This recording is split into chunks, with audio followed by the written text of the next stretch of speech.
오늘 예수님과 베드로와의 대화입니다. 주제는 용서지요. 그 용서는 해도 되고 안 해도 된다. 이게 아니라 용서는 반드시 해야 한다는 것입니다. 용서를 오늘 우리 주님이 구원의 문제로 연관을 시키고 있는 것을 볼 수가 있습니다. 너희도 용서하지 않으면 하나님께서도 너희를 용서하지 않을 것이다. 이렇게 말씀을 하시는 것입니다. 용서하기가 쉽습니까? 어렵습니까? 어렵습니다. 용서하기가 쉽다 이런 사람들은 모르겠습니다. 인생을 잘 살아왔기 때문에 원수되는 사람이 없어서 그런지 모르겠지만 그 생각만 해도 피가 거꾸로 도는 사람들이 있죠. 생각만 해도 심장박동수가 막 뛰어 올라가는 사람들, 이런 사람들을 용서하는 것이 쉽지 않다라고 하는 것입니다. 그런데 하나님께서는 용서하라, 반드시 용서하라 이렇게 이야기를 하는 이유가 무엇일까요? 첫째는 사람은 바라보는 걸 닮아가게 되어 있습니다. 원수를 계속 바라보십시오. 그러면 신기하게 원수 닮아가요. 바라보는 것을 닮는 게 인간입니다. 우리 결혼하면 부부가 점점 닮죠. 왜 닮을까요? 계속 보니까 그런 거예요. 우리 교수님 중에 이렇게 세계적인 모기 권위자가 있습니다. 고신대학교에 모기 권위자가 있는데 점점 이분이 모기를 닮아가세요. 항상 그걸 보거든요. 진짜 모기를 점점 닮아가시고 모기를 보면 그렇게 사랑스럽대요. 그분 말씀에 모기를 연구실에 모기가 수천 마리 이렇게 있는데 너무 예쁘지 이러는 거예요. 처음 봤어요 제가. 왜 그러냐면 사랑하기 때문에 계속 바라보게 되고 바라보는 것을 닮아가게 되어 있습니다. 원수 바라보면 누구 닮아갈까요? 원수 닮아가는 거예요. 우리는 하나님 닮아가야 되는데 하나님이 우리를 원수를 닮아가지 않기 위해서 보호하신 것이 용서하라는 것입니다. 그럼 용서하라는 것이 단순히 내가 수양을 많이 해서 이것을 나의 어떤 정서에 피해가 가지 않도록 완벽한 도인이 되라 이 말인가? 그 말이 아니에요.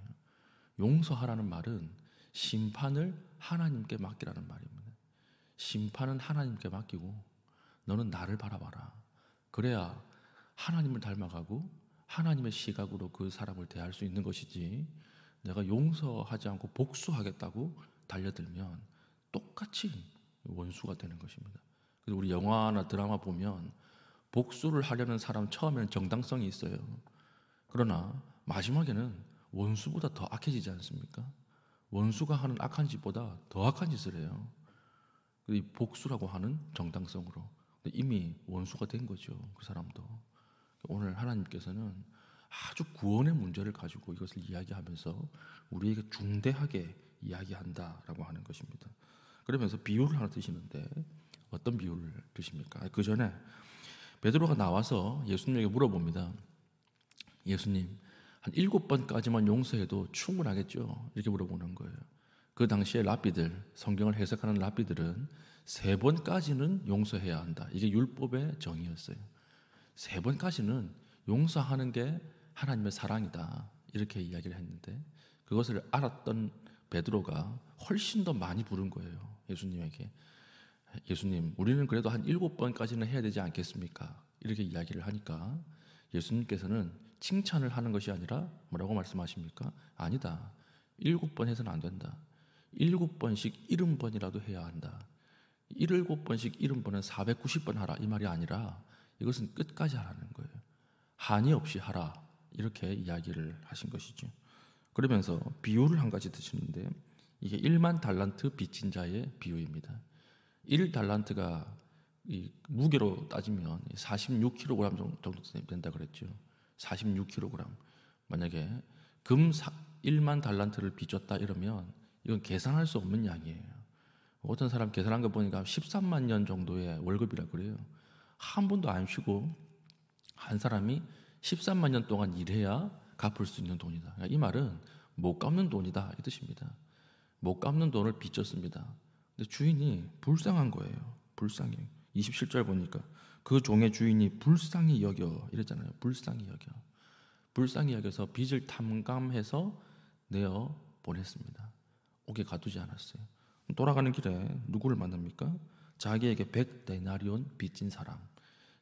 데나리온이라고 하는 개념은 100데나리온, 한 데나리온이 하루 일당 정도거든요. 그러니까 100데나리온 이러면 한 30일, 60일, 한 석 달치 정도 되는 월급이에요.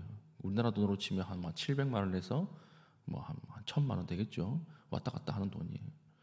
이 돈 빚진 사람을 만난 것입니다. 자기는 1만 달란트 탕감 받았는데 100데나리온 빚진 사람을 어떻게 하는 것입니까? 끝까지 추궁해서 옥에 가두어 버리는 것이죠. 옥에 가둔 이후에 그 소문이 이 주인에게 들어갔습니다.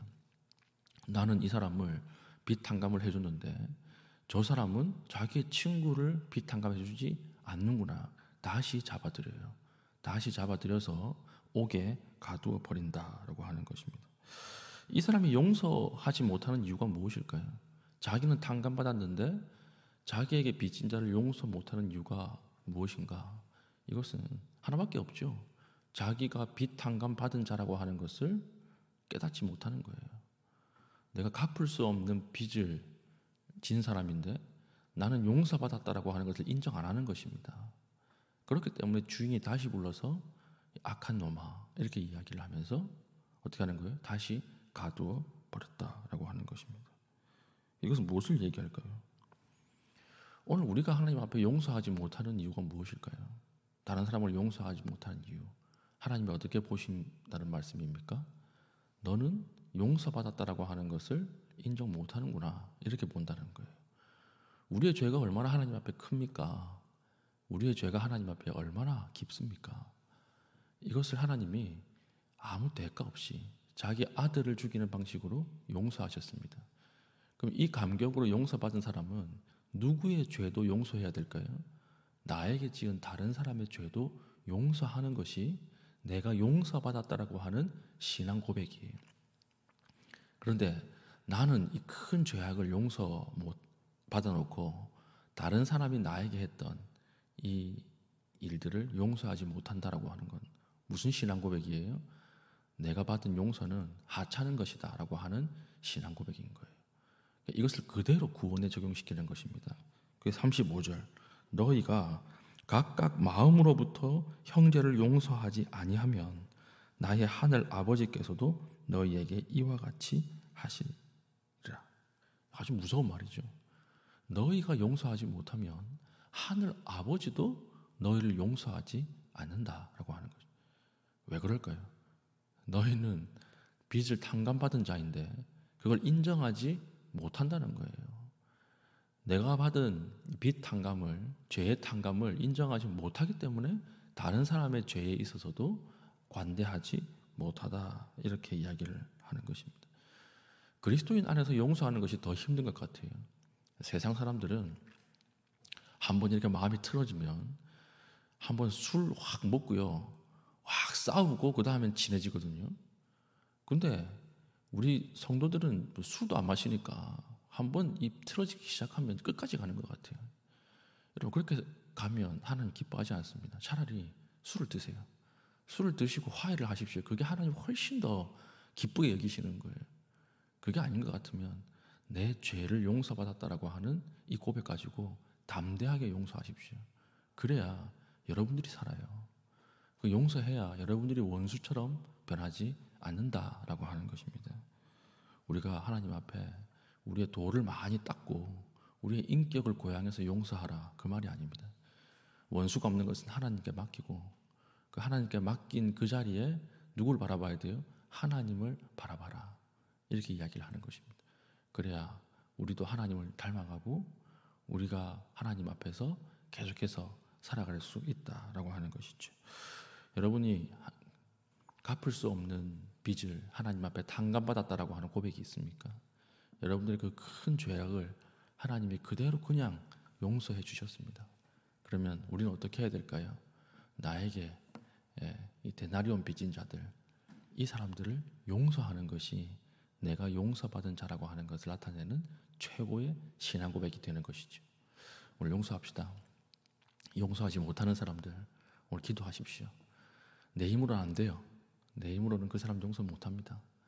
오늘 하나님이 은혜 주시면 내 죄가 사해졌고 용서받았다라고 하는 그 체험이 성령 가운데에 우리 마음에 영혼에 불어오면 비로소 용서할 수 있습니다.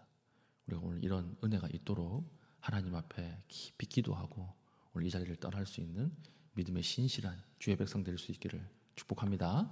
아멘. 기도하겠습니다. 기도할 때 하나님, 용서하고 싶지 않을 때 또는 또다시 용서해야 할 때 하나님, 제가 받은 주의 은혜를 세어보게 하시고 그 은혜를 힘입어서 우리 주변에 있는 사람들도 용서할 수 있는 마음을 허락하여 주시옵소서.